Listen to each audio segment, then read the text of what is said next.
Blackstone Audio presents The Bottom, a Willie Black mystery by Howard Owen. This book is read by Kevin Kenerly. As always, to Karen. Chapter 1. Thursday, September 12th, 2013. Main Street Station doesn't get used much, at least not by Amtrak passengers. You can see it in its neglected splendor when you're driving through Richmond on, God help you, I-95. It's more symbolic than anything else, a reminder that we once gave a damn about rail service and could afford public buildings you could brag about. A couple of trains coming from Newport News headed north, a couple more going back most days, that's it.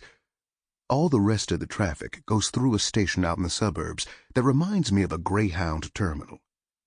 In a city that has not one, but two drop-dead gorgeous passenger depots, one of them has been turned into a science museum, and the other, the one I'm standing in here, doesn't have enough traffic to keep dogs from sleeping on the tracks.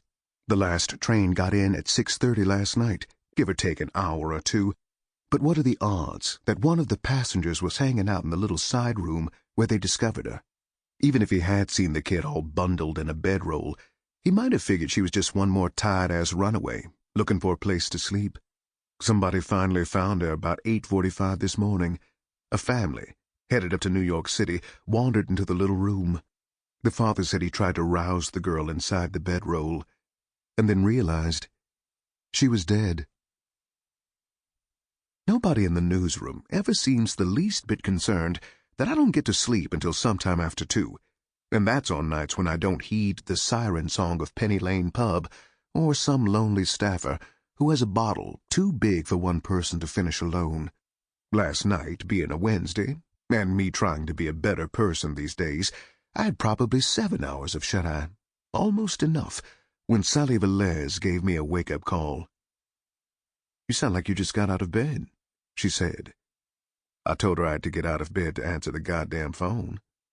"Well," she said, "as long as you're up, you might as well get dressed. Looks like that creep has struck again." Okay. She had my attention. I didn't have to ask which creep. "Where?" "The train station." "Which one?" "Main Street." "Tweety Bird." "Yeah." I told her I'd be there in 20 minutes, which was optimistic. Later, when I'm fully awake, I'll thank Sally, who could have gone to Bear or another pup, any of whom would love to do this one. Sally and I have some history, and she knows I've been on this.